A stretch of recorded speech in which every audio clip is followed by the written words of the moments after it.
Hello everyone. So today we are going to discuss chapter number 6 of class 10th.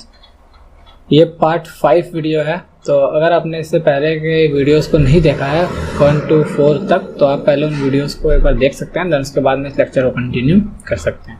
आज का हमारा topic होने वाला है ट्रांसपोर्टेशन सिस्टम इन प्लांट्स, यानी कि पादपों में परिवहन तंत्र किस तरीके से वर्क करता है। चलो बिना देरी के अपने इस चैप्टर को शुरू करते हैं। देखिए सबसे पहले कि व्हाट इज ट्रांसपोर्टेशन, तो डेफिनेशन से समझ लेते हैं कि ट्रांसपोर्टेशन का मतलब है, यहाँ पे तो सिर्फ प्लांट के रिगार्डिंग दी गई है। एक ट्रांसपोर्टेशन का मतलब इन जनरल मतलब आप कह सकते हो यातायात जो एक जगह से दूसरी जगह आने जाने के लिए यूज़ होता है, ठीक है ना। अब अगर हमें पॉइंट ए से पॉइंट बी तक जाना है तो हम जिस माध्यम से यहाँ तक जाएंगे वही सिस्टम क्या है या वही माध्यम क्या है, हमारा ट्रांसपोर्टेशन सिस्टम, ठीक है। तो हमें ये बात समझ आ रही है कि दो पॉइंट्स को कनेक्ट करने के लिए जिस सिस्टम की ज़रूरत है वो है ट्रांसपोर्टेशन सिस्टम। प्लांट्स के टर्म में इसका मतलब इसकी ज़रूरत क्यों है, देखो तो प्लांट्स में प्लांट की बॉडी देखो डिवाइडेड अगर आप करो तो शूट सिस्टम और रूट सिस्टम।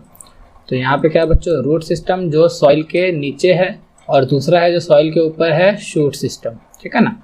तो प्लांट की बॉडी जो इस मिट्टी के ऊपर है उसको कनेक्ट करना है प्लांट की उस बॉडी से जो इस प्लांट की मिट्टी के नीचे बॉडी है, रूट से।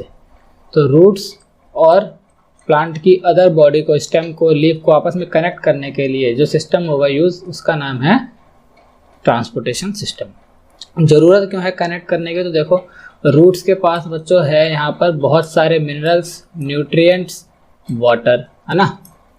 यहाँ पे किसके पास है, ये रूट्स के पास है। और इन सब की ज़रूरत बेसिकली है किसको, तो उसकी ज़रूरत है लीफ को।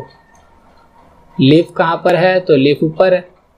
तो इन दोनों के बीच में एक कनेक्शन होना चाहिए ताकि क्या हो सके, ये वाटर ऊपर जा सके। और लीफ क्या बनाती है बच्चों, ग्लूकोज, फूड में बनाती है ना ग्लूकोज। तो जो लीफ बनाती है ग्लूकोज, वो ग्लूकोज क्या हो सके, नीचे तक ट्रांसपोर्ट हो सके। तो इन दोनों के ट्रांसपोर्टेशन के लिए ज़रूरी है कि हमारे पास क्या हो, एक ट्रांसपोर्टेशन सिस्टम हो। तो प्लांट की बॉडी में जो ट्रांसपोर्टेशन सिस्टम होता है बच्चों, उसे कहा जाता है वेस्कुलर बंडल। क्या कहते हैं, वेस्कुलर बंडल्स। ये बंडल दो तरह के होते हैं, एक होता है जाइलम और दूसरा होता है फ्लोएम। जाइलम का आप जो डायरेक्शन है वो दिया है यहाँ पर इफ्रंट। इफ्रंट का मतलब हो गया जाना। जाना कहाँ से जाएंगी, तो फ्रॉम रूट, रूट से जाएंगी, तो रूट से निकली। अगर रूट है नीचे तो रूट से निकलेंगी तो कहाँ जाएंगी, ऊपर, किसके पास, लीफ के पास। ये कौन है, जाइलम। बात समझ आ रही है आपको। वहीं दूसरे केस में वापस आएगा कहाँ, लीफ से रूट तक। तो ये कौन है, फ्लोएम। जाइलम है इफ्रंट, जाने के लिए। तो सीधी सी बात है, फ्लोएम का मतलब क्या होना है, आने के लिए, आना, ठीक है ना। किसके पास आएंगी, तो ये वापस किसके पास आएंगी, रूट के पास। ये कहाँ जा रही है, रूट से लीफ के पास। और ये कहाँ से आ रही है, तो रूट के पास आ रही है, लेकिन कहाँ से आ रही है, लीफ के पास से आ रही है। यानी कि xylem is away from the root और फ्लोएम मल्टी डायरेक्शनल है, लेकिन टूवर्ड द रूट भी ये है, ठीक है। चलो एक एक करके दोनों को समझते हैं।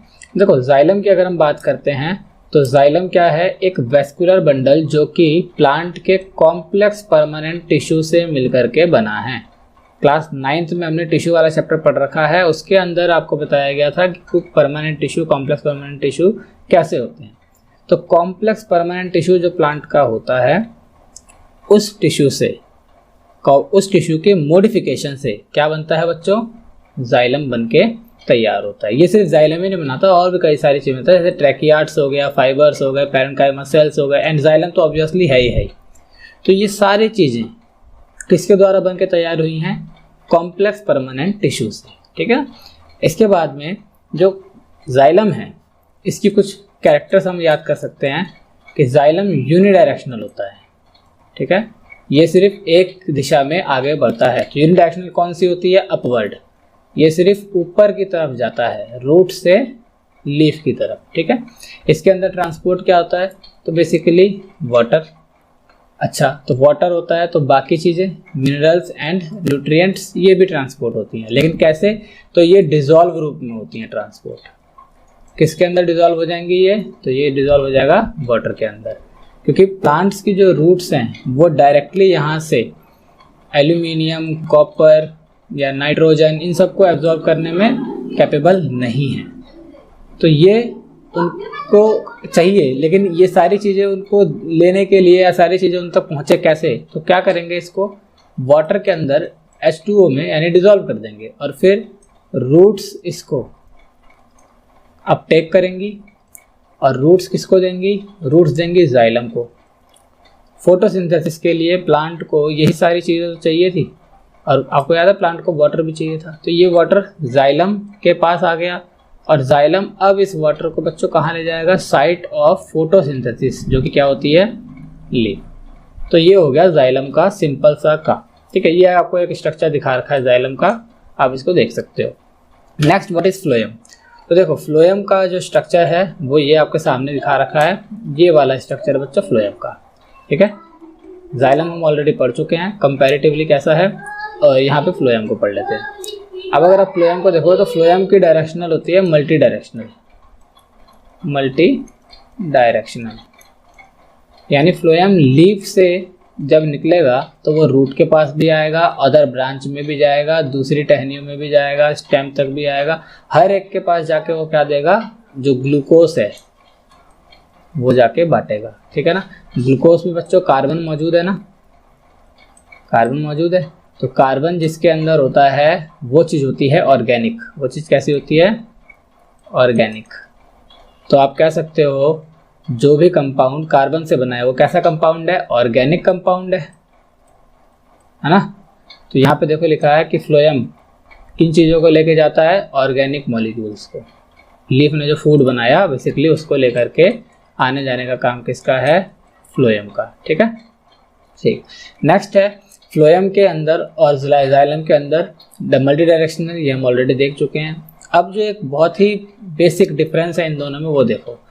जाइलम के अंदर देखो किसी भी तरीके का यहाँ पे कोई ब्लॉकेज नहीं है, सीधा ये ऊपर यहाँ से जा रहा है और ऊपर चलता जाएगा।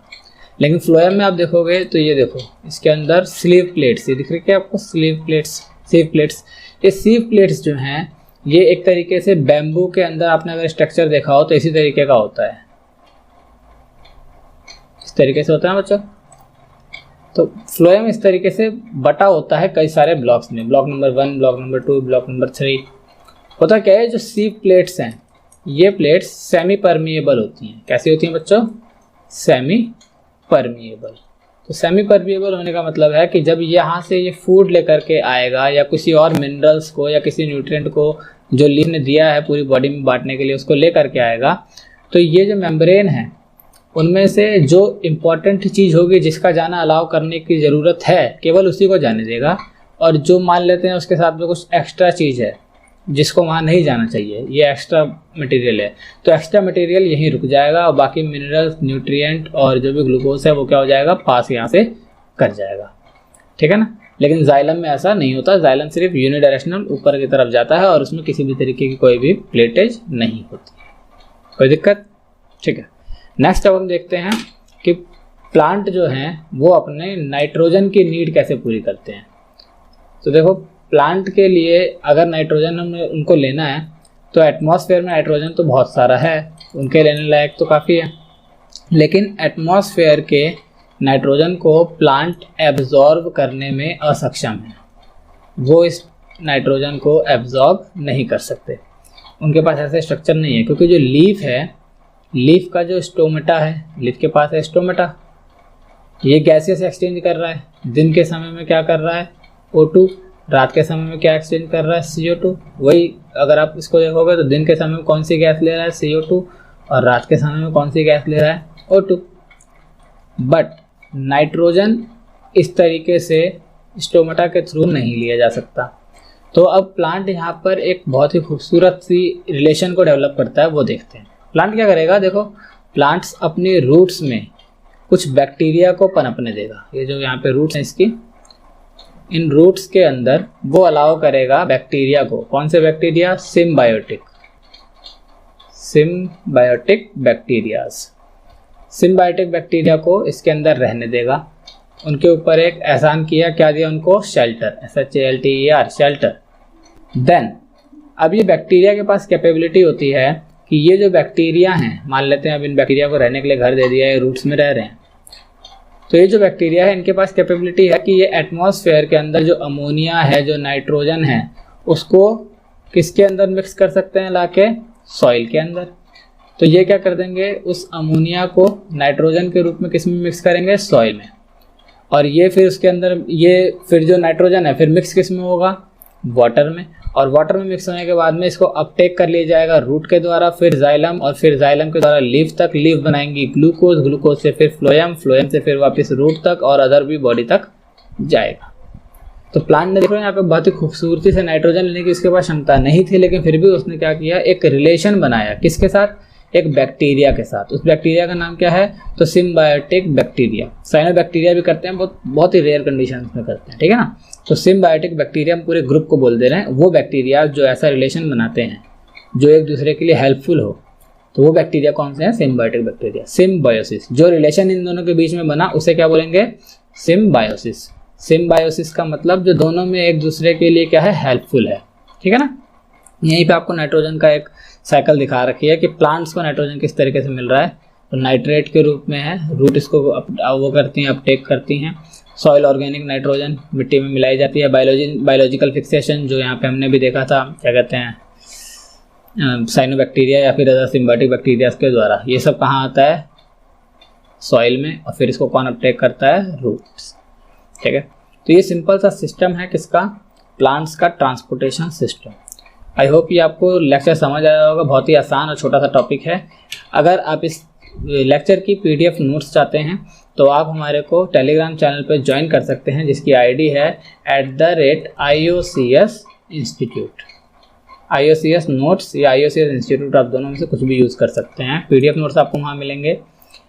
इसमें आपको फ़ायदा ये है, अगर आप ज्वाइन करते हैं तो इसमें आपको रेगुलर टेस्ट सीरीज़ अपलोड होती हैं चैनल पे, आप उसको फ्री ऑफ कॉस्ट उस टेस्ट सीरीज़ को यूज़ कर सकते हैं अपने फ़ायदे के लिए, अपने प्रिपरेशन के लिए।